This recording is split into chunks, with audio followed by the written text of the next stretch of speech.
en parler Le d'ailleurs. confinement, c'est extrêmement grossier. Le confinement regroupe un ensemble de mesures.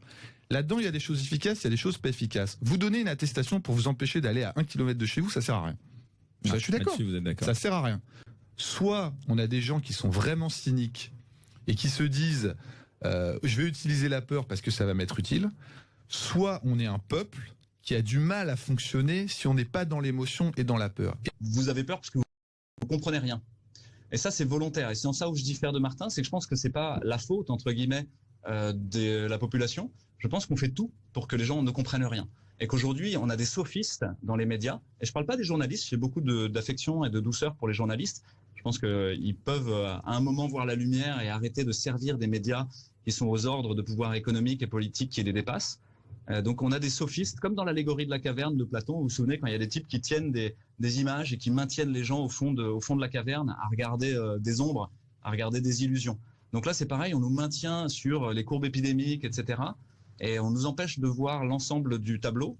L'ensemble du tableau, c'est qu'on est dans un hold-up, on va en reparler. Ah bah justement, parlant de hold-up, c'était le nom d'un démocratie, documentaire. un hold-up de liberté, un hold-up économique, un hold-up de votre épargne, un hold-up du lien social.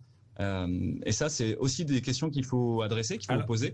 Moi, je suis pas du tout pour l'obligation du vaccin. Je pense que de toute façon, je pense que c'est infaisable.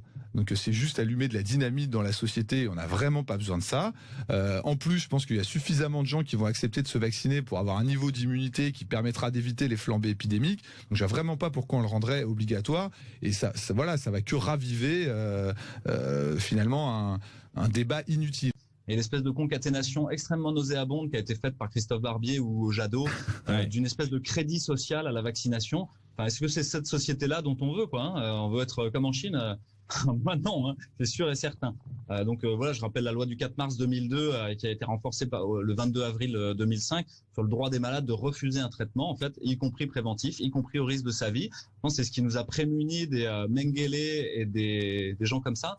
Ça vient des procès de Nuremberg et ensuite d'essayer de voilà, vous allez dire point Godwin, Martin, mais c'est la réalité de la médecine, hein. C'est qu'elle a un biopouvoir, c'est ce que dit Foucault, c'est que petit à petit vous pouvez prendre le pouvoir sur les gens.